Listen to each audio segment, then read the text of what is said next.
Assalamualaikum warahmatullahi taala wabarakatuh.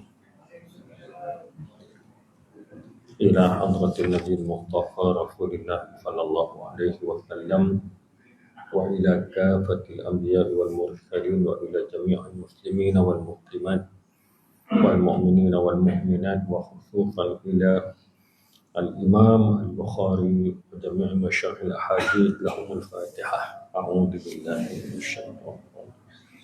Bismillahirrahmanirrahim. Alhamdulillahirabbil alamin.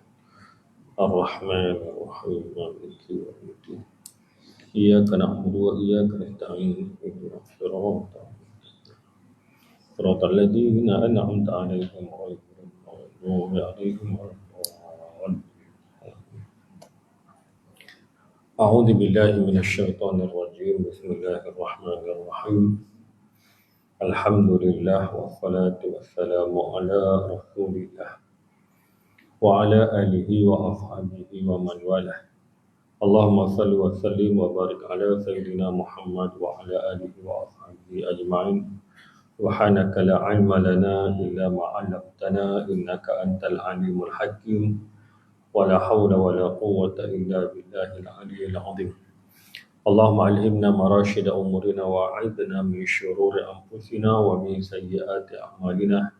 Allahumma aftah alaina hikmataka wa anshur alaina min khazaini rahmatika ya arhamar rahimin. Qala rabbi shrah li sadri wa yassir li amri wahlul 'uqdatam min lisani yafqahu qawli, amma ba'd. Para jamaah muslimin dan muslimat, mukminin dan mukminat yang dikasihi lagi rahmati Allah Subhanahu wa taala. Alhamdulillah, kita bersyukur kepada Allah di atas kesempatan berada di dalam majlis ilmu dan zikir pada malam yang baik ini. Mudah-mudahan keberadaan kita di sini dan kehidupan kita Allah Ta'ala sentiasa limpahkan rahmatnya, keberkatan-keberkatannya, bimbingan hidayah dan taufiknya yang membantu kita menekuni amal-amal kita.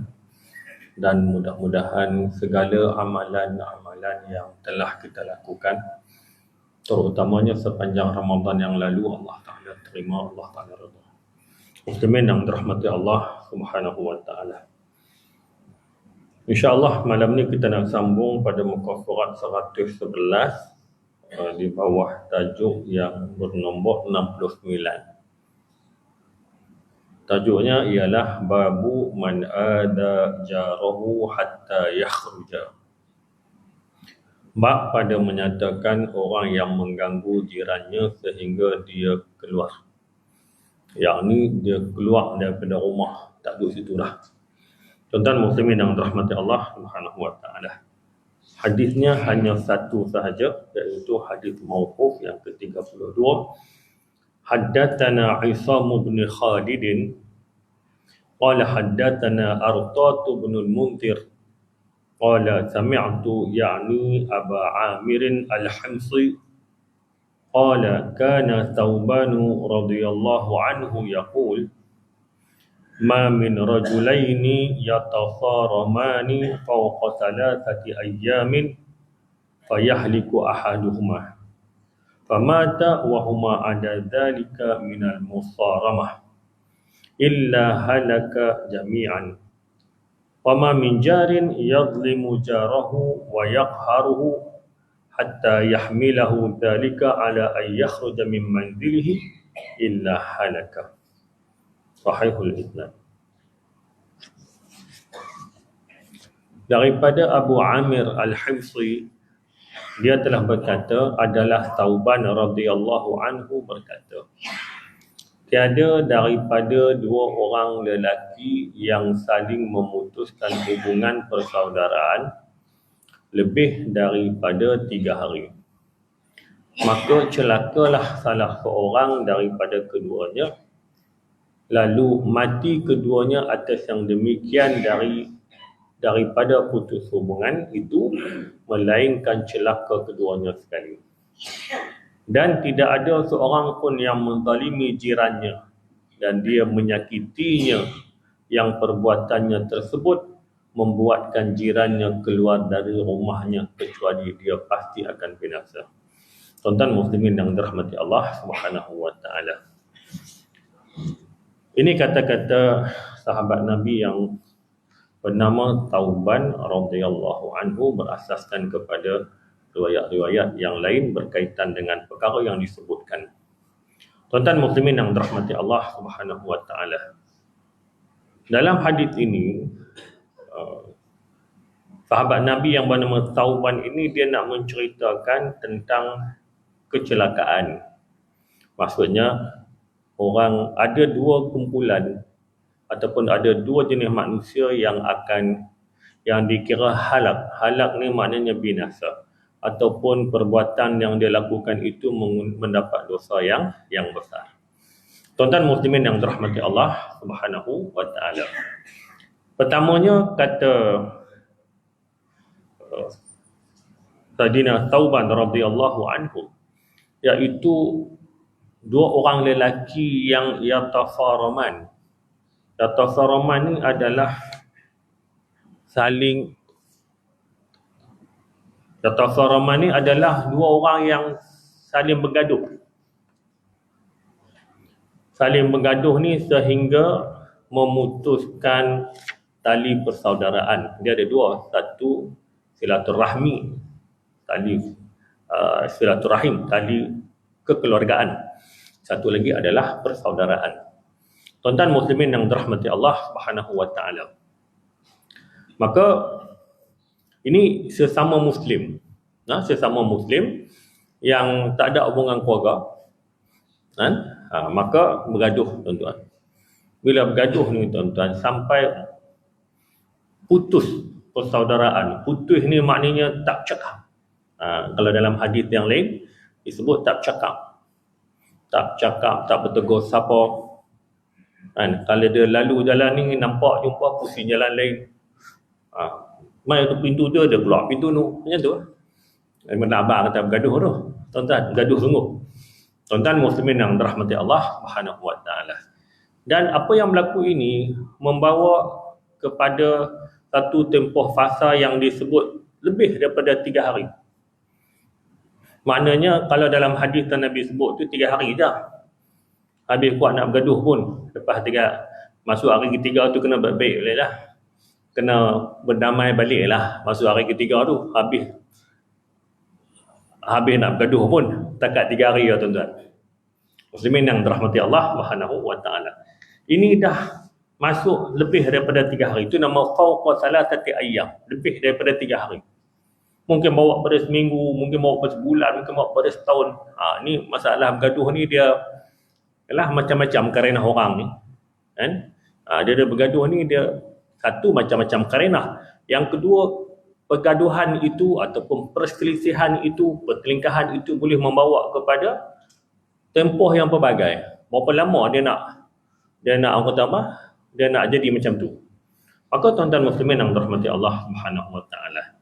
Di sinilah dalam hadis, dalam kisah Thauban ini, dia memaknai ayat Allah Subhanahu wa taala yang menyebut innamal mu'minuna ikhwah. Itu satu. Yang kedua, dalam ayat surah Al-Hujurat juga, wa in ta'ifatani minal mu'minina iqtatalu. Jika ada dua kumpulan yang bergaduh, kena didamaikan. Jadi dalam surah Al-Hujurat tu ada 2 ayat yang menceritakan bagaimana untuk menyantuni dua kumpulan ataupun dua orang yang berselisih bergaduh. Yang satu lagi menggambarkan gambaran orang-orang yang beriman itu adalah bersaudara. Tuan-tuan muslimin yang dirahmati Allah. Oleh kerana dia persaudaraan dalam Islam ini, maka dia ada had 3 hari je. Lebih daripada 3 hari.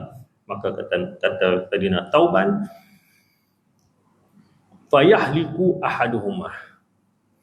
Maka bila lebih pada 3 hari ini, maka akan binasa salah seorang daripada keduanya. Maknanya binasa ni satu boleh disebut tidak mendapat rahmat Allah Subhanahu Wa Taala. Itu satu. Yang kedua, dosa yang ditanggung. Tuan-tuan muslimin yang dirahmati Allah Subhanahu Wa Taala. Maka disebut fayahliku ahaduhuma, salah seorang. Maksud salah seorang ni tuan-tuan, dia begini, maksudnya bila bergaduh 2 orang, seorang tu okey je. Orang lagi dia tak berhati, dia taram lama. Dia nak meluat, dia nak menyampah semua dia tuan-tuan. Dia simpan lama. Kawan seorang lagi ni okey je, tak apalah nak macam mana. Cukup. Dia pun malah nak layan, maafkan habis. Setengah orang ni macam tu tuan-tuan. Kita ni kalau benda-benda macam ni simpan lama, dia sesak dada ni tuan-tuan, sesak dada, kepala pun rasa tak apa, duk fikir benda tu letih. Jadi dia kena tiru sahabat Nabi yang tiap-tiap malam kerja maafkan orang ya. Antara sebab nak boleh masuk syurga. Tiap-tiap malam belum tidur, maafkan orang yang bermasalah dengan dia. Selesai. Dan kalau dia bermasalah dengan orang, dia minta maaf. Itu senang tuan-tuan. Muslimin yang dirahmati Allah Subhanahu Wa Taala. Memaafkan orang dan minta maaf ni dia tidak merugikan apa-apa. Dia tidak menjejaskan apa-apa. Itu adalah akhlak yang sangat baik. Walaupun dia berjawatan besar macam mana pun tuan-tuan, tak salah memohon maaf jika ada kesilapan tuan-tuan. Dan tak salah juga memaafkan orang walaupun dia hebat macam mana pun. Maka yang berlaku ni salah seorang okey je, seorang lagi ni tak boleh. Maka tu yang kata fayahliku ahaduhuma. Maknanya salah seorang. Tapi tuan-tuan, kalau berlaku dua-dua pun simpan detaram, jadi dua-dualah yang akan binasa. Nampak? Kemudian kalau berlaku dua-dua ni pula tuan-tuan sampai membawa kepada mati, dua-dua sampai ke mati duk gaduh ni tuan-tuan. Famata wa huma ala dzalika minal musaramah. Masalah ni tuan-tuan ada. Kan? Maka kalau sampai ke matilah tuan-tuan bawa benda ni, kata Sayyidina Tauban, illa halaka jami'an. Dua-dua binasa. Dua-dua tak kena.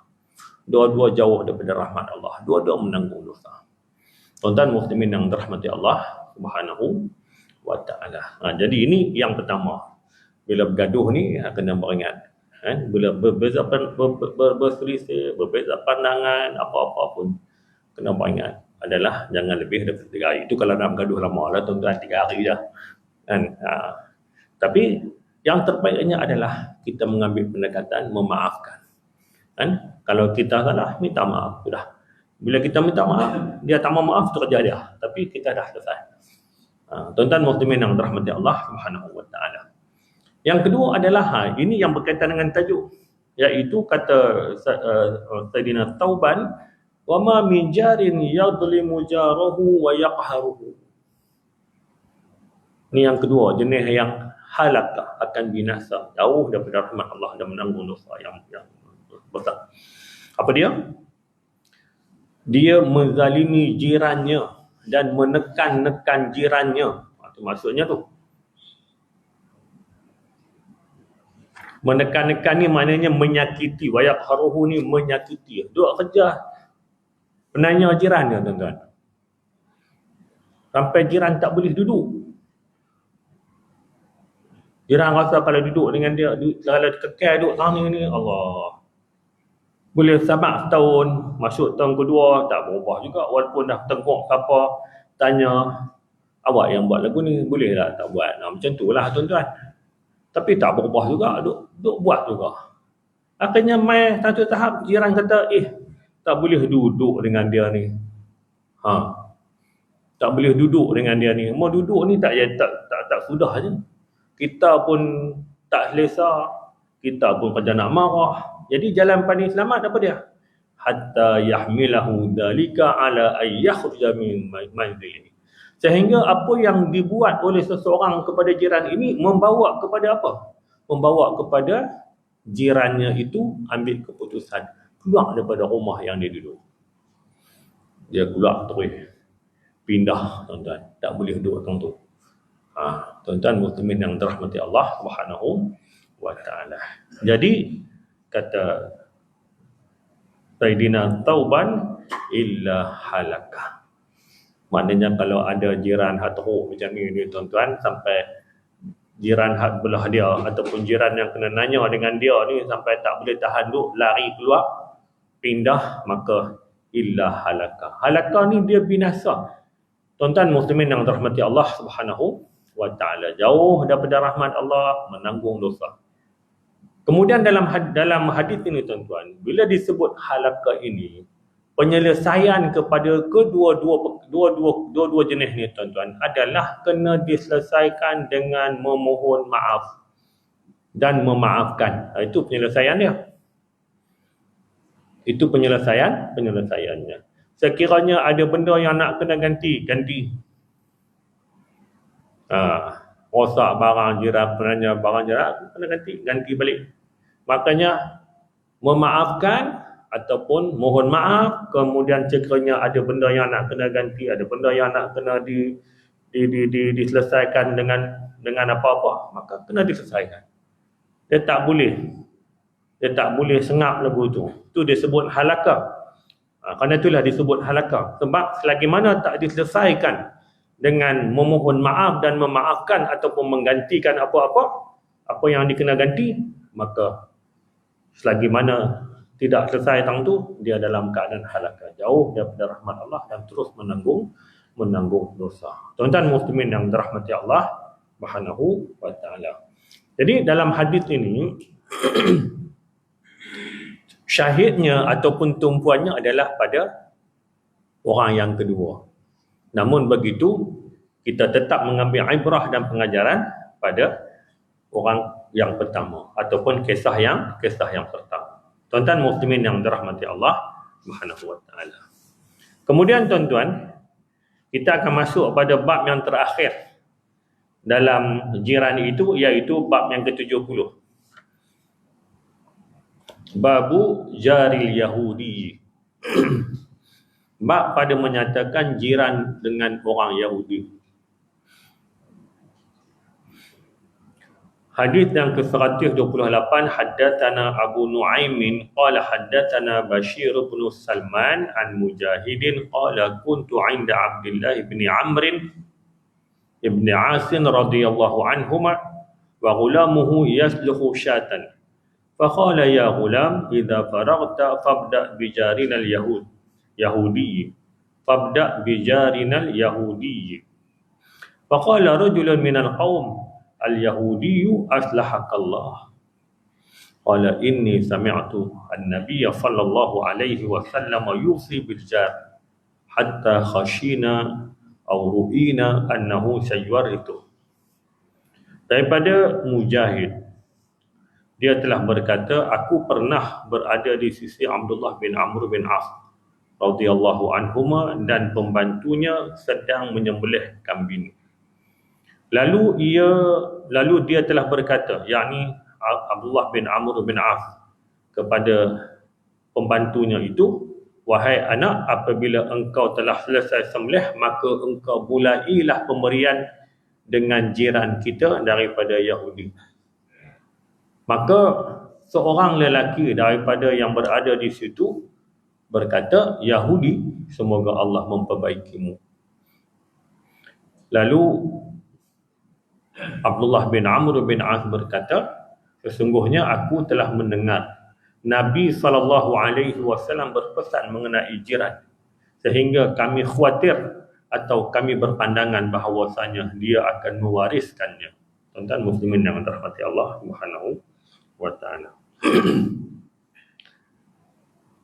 Kisah ini ataupun hadis ini dia ada dah sebelum ni. Kita pernah jumpa. Semua dia sedikit berbeza dari segi kata-kata kaum itu sahaja. Tuan-tuan muslimin yang dirahmati Allah Subhanahu wa taala. Ini kisah Abdullah bin Amr bin As yang diceritakan oleh Mujahid. Satu hari dia berjumpa ataupun bersama dengan Abdullah bin Amr bin As radhiyallahu anhuma dengan beberapa orang lagi lah. Dan ada lagi beberapa orang yang lain. Jadi ada budak dia ni ataupun pembantu Abdullah bin Amr ni duduk sembelih kambing. Tuan-tuan muslimin yang dirahmati Allah. Kemudian dia siap pesan, dia pangat pembantu dia. Sagi ni hang lepas habis semua ni nak bedak-bedak daging ni hang bagilah kat jiran kita dulu ni, hak Yahudi ni. Sama dengan kata lagu tu tuan-tuan. Ada orang yang duduk sama dengan mereka ni kata kat dia. Al-Yahudi nak bagi, maksudnya nak kena bagi kat dia kah? Kena bagi kah? Aflahakallah. Tuan-tuan, ini cara dia panggil ayat dalam muamalah orang Arab ni. Bila dia berpandangan tindakan tu tak betul, dia akan ungkap aflahakallah, moga-moga Allah Ta'ala perbaiki kamu. Tu maknanya aflahakallah.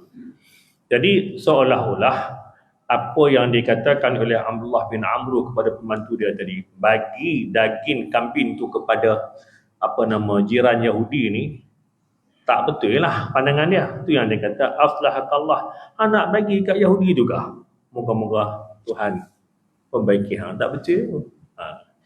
Maka Abdullah bin Amr pun kata, dia tak jawab banyak. Dia terus kata, aku pernah mendengar Nabi SAW berpesan tentang jiran. Sehingga khawshina, kami jadi khawatir, kami jadi takut tajuk jiran ni kot buat salah, kot silap ke apa-apa. Malah auruina, atau kami berpandangan annahu sayuwarithu, dia akan mewarisi harta atau kami akan mewarisikan harta kepadanya. Maknanya Abdullah bin Amr ini menjelaskan apa yang kita duk baca dalam hadis-hadis sebelum ini, yang Nabi duk sebut Jibril duk pesan dekat dia selalu tentang jiran. Maka tidak heranlah bila Abdullah bin Amr boleh mengungkap ungkapan ini bagi menjawab apa yang dikatakan oleh seseorang yang berada bersama dia bila dia nak bagi kambing kepada jiran Yahudi dia. Tuan-tuan muslimin yang dirahmati Allah Subhanahu wa taala. Maknanya apa tuan-tuan? Maknanya bila sebut jiran ni, kalau jiran belah rumah kita siapa pun kalau bukan muslim, tetap jiran lah tuan-tuan, macam kita dah sebut dah kan, hak jiran tu. Jadi tetap hak jiran tu kena ditunaikan. Tuan-tuan muslimin yang dirahmati Allah Subhanahu wa taala.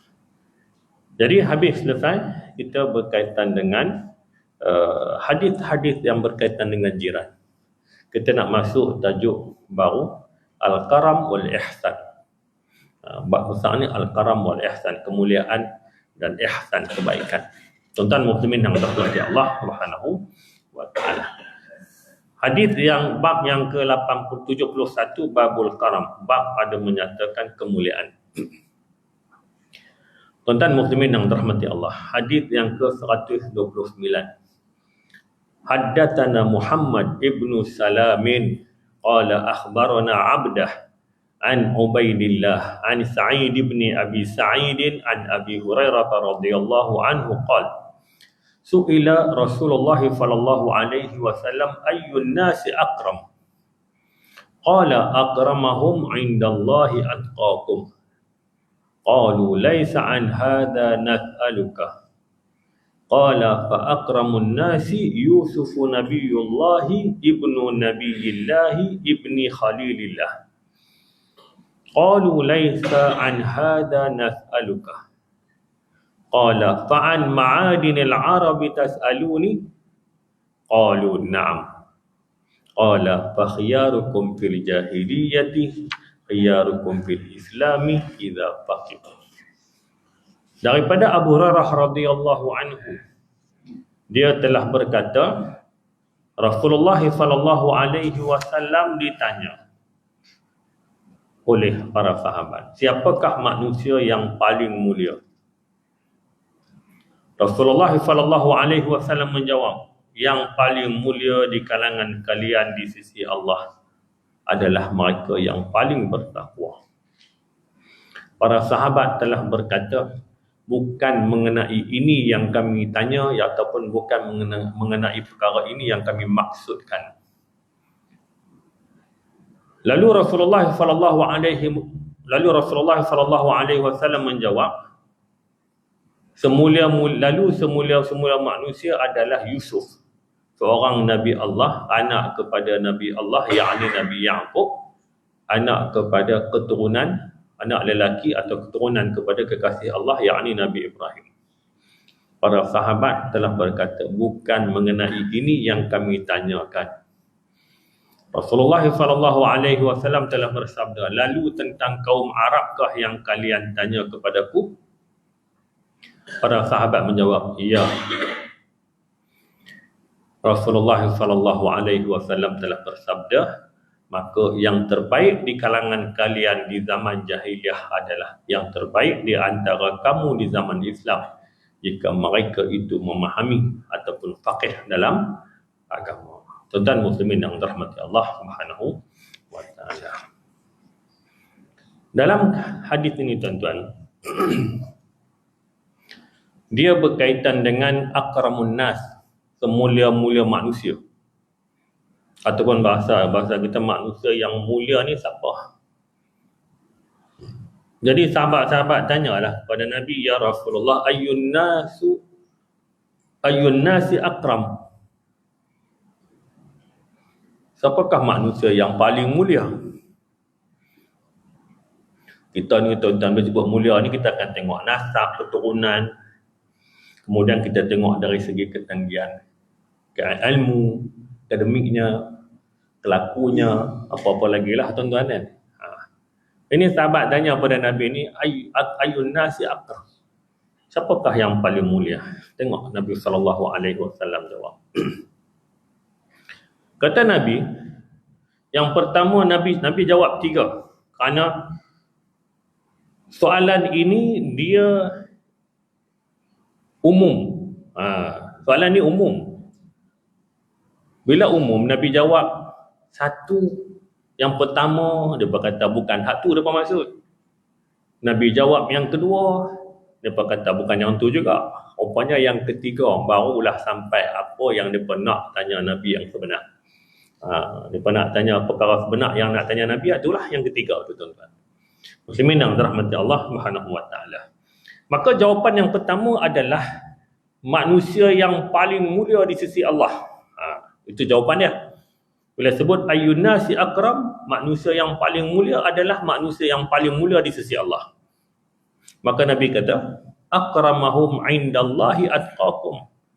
Manusia yang paling mulia di kalangan kamu adalah manusia yang atqakum, orang yang tinggi ketakwaannya kepada Allah Subhanahu wa taala. Ini sama dalam ayat surah Al-Hujurat. Inna akramakum indallahi atqakum. Tuhan sebut sesungguhnya orang yang paling mulia di kalangan kamu adalah orang yang paling takwanya kepada Allah. Betul dah tuan-tuan? Maknanya manusia yang paling mulia di sisi Allah adalah orang yang paling bertakwa kepada Allah, paling taat, paling patuh kepada Allah Subhanahu wa taala. Muslimin yang dirahmati Allah Subhanahu wa taala. Dari segi jawapan betul. Betul, sebab ayat ni adalah Tuhan Nabi sebut manusia yang paling mulia di kalangan kamu di sisi Allah. Itu satu. Tapi jawapan ni dia tidak menepati apa yang mereka nak ni tuan-tuan. Maka mereka kata apa? Laisa an hada nas'aluka. Bukan hal ni hak kami maksudkan sebenarnya. Bila bukan yang tu, okey. Nabi terus jawab. Manusia yang paling mulia adalah dari segi keturunan. Jadi dari segi keturunan manusia yang paling dari segi keturunan manusia yang paling mulia ini adalah Nabi Yusuf. Sebab dia berderet.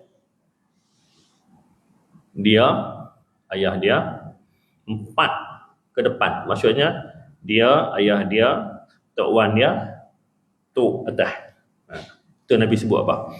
Nabi kata, fa akramun nas, maka semulia-mulia manusia dari segi nasab, keturunan, adalah Nabi Yusuf alaihi salam. Itu disebut Yusuf adalah Nabi Yusuf. Di mana Nabi Yusuf ini adalah Nabiullah, seorang Nabi Allah. Anak lelaki kepada Nabi Allah, Nabi Yaqub. Kemudian anak kepada Khalilillah, Nabi Ibrahim. Tuan-tuan muslimin yang dirahmati Allah Subhanahu wa taala. Jadi kalau diikutkan secara ringkas, maknanya Yusuf bin Yaqub bin Ishaq bin Ibrahim. Dia ada 4 sebenarnya. Ada 4. Jadi kesemua tu adalah, keempat-empatnya adalah Nabi. Itu yang Nabi sebut. Kalau jawapan akramun nas dari segi nasab adalah Nabi Yusuf. Sebab keturunannya daripada dia sampai ke atas adalah semuanya Nabi Allah Subhanahu wa ta'ala. Demi yang dirahmati Allah Subhanahu wa taala. Adakah itu jawapan yang dibenar? Rupanya dah. Laisa an hada nas'aluka. Bukan itu yang kami nak tanya benarnya. Maka Nabi terus jawab. Nabi terus jawab. Fa'an ma'adinil arabi tas'aluni. Adakah kamu bertanya tentang ma'adinil arab? Perkataan ma'adinil Arab ini adalah yang kita kena jelaskan sikit lagi. Apa makna ma'adin itu? Iaitu kalau diterjemahkan di sini, adakah kamu tanya lalu tentang kaum Arabkah yang kalian tanya kepadaku? Tuan-tuan muslimin yang dirahmati Allah Subhanahu wa taala. Di sini Nabi menggunakan perkataan tashbih. Tashbih ni perumpamaan. Nabi samakan ma'adin, keturunan itu dengan ma'adin, ataupun manusia itu ma'adin. Ma'adin ni apa? Ma'adin ni adalah hasil mahsul yang berharga. Itu maksud sebenar. Macam emas, perak, minyak, apa lagi yang kita ambil daripada tanah. Yang ambil daripada dalam bumi itu, benda-benda yang berharga, permata dan sebagainya, besi ke apakah, semua yang ada nilai, itu namanya ma'adin. Tuan-tuan muslimin yang dirahmati Allah Subhanahu wa taala. Maka dalam memahami perkataan ma'adin ini, sebenarnya yang dimaksudkan adalah ma'adinil Arab itu adalah kebaikan-kebaikan yang ada pada bangsa Arab itu. Sama ada nasabnya ataupun kita panggil apa? Amalan-amalan baik yang ada pada mereka. Amalan-amalan baik yang ada pada mereka, ataupun adat-adat, kebiasaan-kebiasaan baik yang ada pada mereka. Itu dua benda, tuan-tuan. Maka inilah yang dimaksudkan ma'adin. Maknanya, nak abang kata, keturunan-keturunan yang ada ataupun bangsa Arab, keturunan bangsa Arab ini, yang dimaksudkan ma'adinil Arab, keturunan-keturunan bangsa Arab ini, apa yang baik-baik yang ada pada mereka. Maknanya, kata Nabi, adakah kamu nak tanya tentang bangsa Arab yang ada kebaikan-kebaikan pada mereka, kelebihan-kelebihan yang ada pada mereka? Dua, nasab keturunan dan adat kebiasaan ataupun amalan-amalan baik yang ada pada mereka. Tuan-tuan muslimin yang dirahmati Allah Subhanahu wa taala. Maka bila Nabi tanya lagu tu, jawab ya, memang itu yang benar. Memang itu yang benar. Maka tuan-tuan, Nabi jawab, ini ayat ni yang jelas untuk kita dalam beberapa hal, terutama dalam isu-isu masa yang mutakhir ni, yang menyentuh sahabat-sahabat Nabi sallallahu alaihi wasallam. Maka kata Nabi, fa khiyarukum fil jahiliyati khiyarukum fil islami idza faqihu. Nabi jawab, hak baik-baik ni sama ada orang yang baik-baik keturunan-keturunan yang baik pada zaman jahiliah. Dari segi nasabnya, dari segi kelakunya. Dulu ni bagus dah, mereka ni semua duduk dalam jahiliah saja tuan-tuan. Tu Nabi kata apa? Maka yang terbaik di kalangan kalian di zaman jahiliah adalah yang terbaik di antara kalian di zaman Islam jika mereka itu memahami ataupun faqih tentang agama. Tuan-tuan muslimin yang dirahmati Allah Subhanahu wa taala. Bila sebut khiyar ni tuan-tuan, maknanya yang terbaik. Tapi tuan-tuan, bila kita baca dalam ayat ni, fa khiyarukum fil jahiliyah. Dia kata yang terbaik di kalangan kamu pada zaman jahiliah. Kita macam kontra tuan-tuan. Dan kita faham zaman jahiliah ni apa tuan-tuan? Kita faham teruk kan? Betul ya? Teruk. Semua teruk. Betul ya gitu. Itulah yang kita gambarkan. Tapi kalau kita baca sejarah bangsa Arab itu tuan-tuan, dari segi nasabnya tu, utamanya nasab Quraisy itu sangat terpelihara. Mainlah mana daripada susul jalur bani mana pun tuan-tuan, tetap terpelihara nasab itu. Maknanya terpelihara itu, kalau kita baca dalam kisah-kisah tentang bangsa Arab ini, ada satu kenyataan yang menyatakan bahawa orang-orang bangsawan ni kumpulan orang bangsa-bangsa elit Quraisy. Maksudnya bangsa Quraisy ni adalah bangsa yang kita panggil bangsawan lah, bangsa yang sangat jaga keturunan dan ahli keluarga itu. Mereka ini tidak melakukan zina. Walaupun zaman itu zina ni macam kita baca lah tuan-tuan, tapi itu hanya perbuatan di kalangan orang-orang awam biasa, hampa-hampa.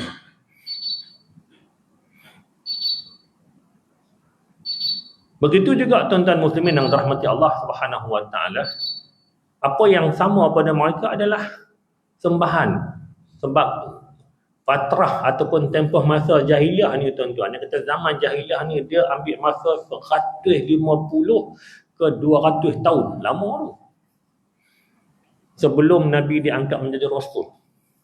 Sangat lama.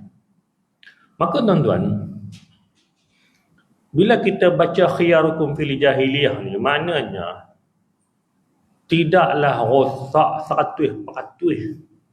Bila sebut jahiliyah ni, ada yang baik-baik lagi tuan-tuan sebenarnya. Maka yang terbaik di kalangan kamu pada jahiliyah ni siapa tuan-tuan? Kita ambil dululah dari kalangan sahabat-sahabat Nabi yang tokoh ni, Khulafa ar-Rasyidun.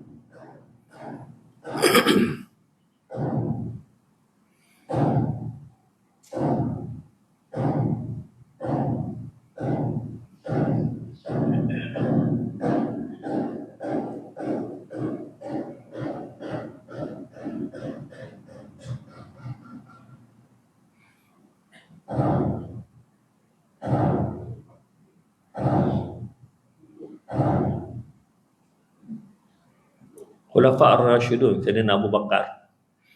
Yang nama-nama yang dia petik baru ni tuan-tuan lah. Tuan-tuan, kalau baca kisah Sayyidina Abu Bakar di zaman jahiliah ni, tak sama macam yang kita dengar. Sangat berbeza. Sayyidina Abu Bakar ni dia tokoh perniagaan, orang businessman, orang berniaga tuan-tuan.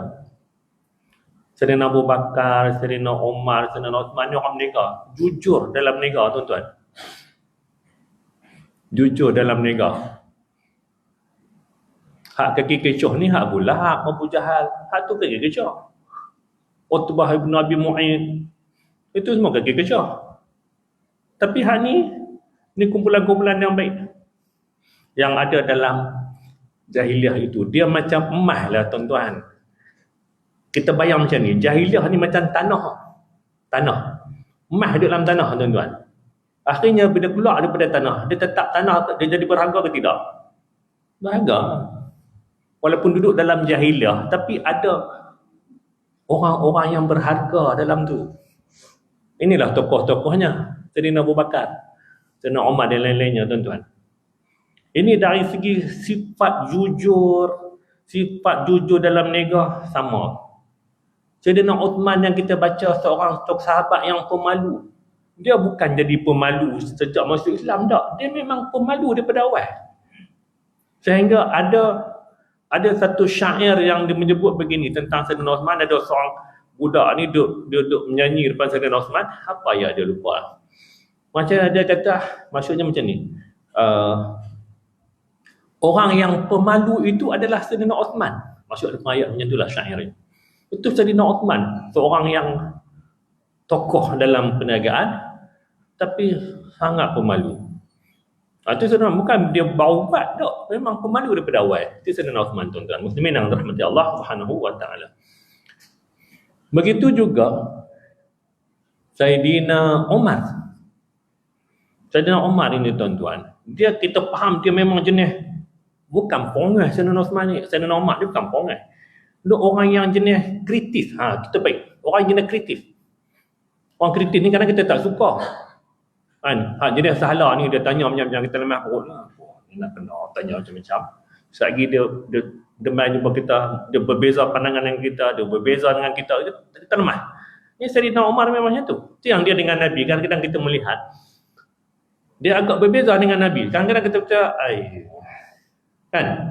Tapi itulah sahabat-sahabat yang ada pada keliling Nabi. Yang semua ini Nabi manfaatkan dia punya kompetensi dia, kekuatan, kelebihan dia ni. Nabi manfaatkan. Muslimin yang dirahmati Allah Subhanahu wa taala. Jadi Sayyidina Umar, ada beberapa yang ditanya tentang dia. Pernah minum arak? Ya, pernah minum. Tetapi berzina? Tidak. Sayyidina Umar. Main mana tuduhan tu? Tuan-tuan muslimin yang dirahmati Allah Subhanahu wa taala. Kemudian tuan-tuan, Sayyidina Umar juga adalah seorang yang dia suka cari jawapan. Kalau tak jelas dia kena pergi tanya, bagi jawapan-jawapan. Itulah yang berlaku kepada bagaimana Sayyidina Osman boleh memeluk Islam. Sebab dia dengar adik dia masuk Islam, dia kena pergi tanya. Pergi tanya tu yang dia kena dia punya ketetapan Allah Subhanahu wa taala yang membawa kepada keislaman Sayyidina Umar radhiyallahu anhu. Tuan-tuan muslimin yang dirahmati Allah Subhanahu wa taala. Kemudian Sayyidina Abu Bakar. Yang adakah Sayyidina Abu Bakar ni pernah jadi cuti? Ini kena jawab juga, tuan-tuan. Muslimin yang dirahmati Allah Subhanahu wa taala. Sebab kita nak kena jaga sahabat-sahabat ni. Nabi dah sebut ashabi kan nujum udul. Ni kita tak ada nilai, tuan-tuan, nak kata lebih-lebih. Atau pertemuan antara Sayyidina Muawiyah dengan Sayyidina Ali pun kita tak ada hak, kita tak ada apa-apa yang kita boleh kata pada mereka. Itu antara mereka dan kita serah kepada Allah Subhanahu wa taala. Apalah kita yang main daripada belakang ni, tuan-tuan. Maka Sayyidina Abu Bakar ni, tuan-tuan, dia ni salah seorang daripada, tak silap saja 10 ataupun ada beberapa orang yang menjadi, dia panggil apa? Jadi kita panggil lah ni macam menteri lah, tuan-tuan kot rasanya lah, macam tu. Menteri. Dia ada kerja-kerja dia. Sayyidina Abu Bakar apa kerja dia? Kerja dia adalah untuk menyelesaikan masalah hutang dia. Bukan hutang dia bagi hutang. Dia tak pernah bagi hutang ke orang pun. Sebab dia memang kaya dan dia tak pernah tuntut hutang. Itu Sayyidina Abu Bakar. Dia memang kaya. Kalau tak kaya Sayyidina Abu Bakar, dia takkan membebaskan Sayyidina Bilal dan hamba-hamba yang lain dengan uncang emas. Itu Sayyidina Abu Bakar. Maka Sayyidina Abu Bakar ni tugas dia salah satu adalah untuk menyelesaikan isu tuntutan ni. Tuntutan dia. Dia ni apa, tuan-tuan? Ini dalam isu dia panggil hudud, tuan-tuan. Hudud. Isu bunuh-membunuh, cedera-mencedera. Jadi dia ni apa? Pampasan. Bahasa sekarang ni pampasan lah. Pampasan disebabkan kematian ataupun kecederaan yang dilakukan. Maka istilah dia hutang darah mesti dibayar dengan hutang darah. Hutang darah mesti bayar dengan darah. Itu istilah yang kita selalu pakai. Maka bila contohlah, tuan-tuan, bila berlaku satu pembunuhan, maknanya Bani A membunuh orang Bani B. Contoh. Jadi dia kena diselesaikan. Nak kena qisas bunuh juga ke ataupun dia ni pampasan. Dia ni, tuan-tuan, dia bukan bayar dengan emas, dia bayar dengan unta. Unta, tuan-tuan. Sekor unta berapa dah, tuan-tuan? Dia bukan sekor 200 ekor pun nak kena bayar. Tuan-tuan, bayangkan kalau unta kan. Itu dia ni. Kalau kena qisas, nak kena bunuh, ya, itu kan buat. Tapi kalau tak mau, apa pembahasannya? Ini tuan-tuan, pernah tahun lepas tak silap saya, ada satu kisah yang sangat-sangat menarik. Apa yang berlaku di Saudi. Bagaimana sepupu membunuh sepupu. Ya, sepupu daripada Bani ni ke Bani ni sepupu je. Tapi oleh kerana cara pembunuhan tu sangat berat, akhirnya dia tidak ada penyelesaian. Walaupun nak bayar dengan duit yang banyak mana pun, warga isi mati tak mau terima. Sepupu tuan-tuan. Akhirnya mereka memilih qisas bunuh. Itu yang kerajaan Saudi buat pembunuhan itu ataupun qisas itu secara terbuka dan orang lain boleh tengok dan masuk dalam berita. Itu tahun lepas atau 2 tahun lepas tuan-tuan. Jadi itu kisahnya tuan-tuan. Maka tugas Saidina Abu Bakar ni, bila hak yang kena bayar dia ni tak mau bayar, dia pun nak cari siapa? Saidina Abu Bakar. Dia akan pergi, dia akan runding, dia akan ni, itu Saidina Abu Bakar. Kalau nak bertemu dengan orang yang jenis sombong-sombong ni, hak jenis bangga dengan ni, tak Saidina Umar. Memang macam tu. Itulah yang berlaku. Jadi tuan-tuan muslimin yang terhormat, itulah khiyaruhum fil jahiliyah. Tokoh-tokoh yang ada dalam selut jahiliyah tu, kata Nabi, bila masuk Islam, kekal. Sayyidina Khalid Al-Walid, walaupun dalam perang Uhud peranan dia sangat besar, tapi dia masuk Islam, adakah Nabi pinggir? Tidak. Wahsy pun sama? Tidak. Tuan-tuan muslimin yang dirahmati Allah, kekal sebagai tokoh, orang yang ada nilai yang boleh dimanfaatkan dalam Islam. Maka Nabi letakkan satu syarat. Nak jadi terbaiknya apa? Adalah idza faqihu, bila mereka faham agama. Faqih. Nabi sebut faqih ni maknanya bukan faham. Faham ni lain. Faham ni kita faham, oh hukum haram. Kita faham macam tu je. Faqih ni dia sangat mahir, erti. Tuan-tuan muslimin yang dirahmati Allah Subhanahu wa taala, kalau dia memahami agama, memahami dengan mendalam.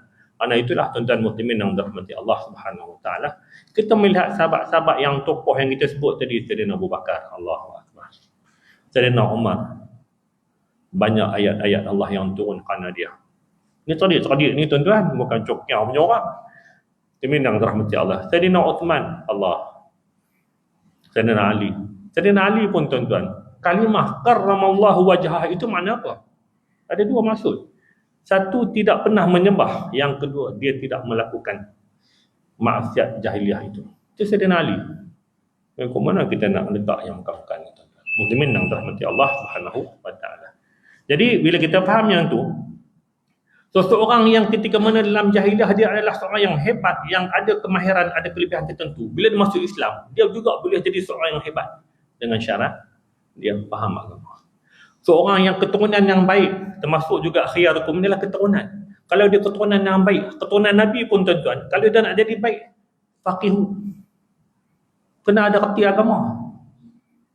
Kalau keturunan Nabi pun tak reti agama, kita tengok macam orang tak ni, tak boleh tuan-tuan. Sama. Itu jelas Nabi mengajarkan kepada kita tentang perkara itu. Tuan-tuan muslimin yang dirahmati Allah Subhanahu wa taala. Jadi saya kira itulah perkongsian kita pada malam ini. Mudah-mudahan ada kebaikannya, mudah-mudahan ada manfaatnya untuk kita semua. Wallahu a'lam bishawab. Bismillahirrahmanirrahim. Allahumma anfa'na bima 'allamtana wa 'allimna ma yanfa'una warzuqna 'ilman wazidna fahma. Alhamdulillahi 'ala kulli hal wa na'udzubika min syarri kulli halin wa 'alal nar. Allahumma rabbana hab lana min ladunka rahmah wa hayyi' lana min amrina rasyada. Rabbana atina fid dunya hasanah wa fil akhirati hasanah wa qina 'adzaban nar. Wa sallallahu ala sayyidina Muhammad wa ala alihi wa sahbihi wasallam. Walhamdulillahi rabbil alamin. Barakallahu fikum. Assalamualaikum warahmatullahi wabarakatuh.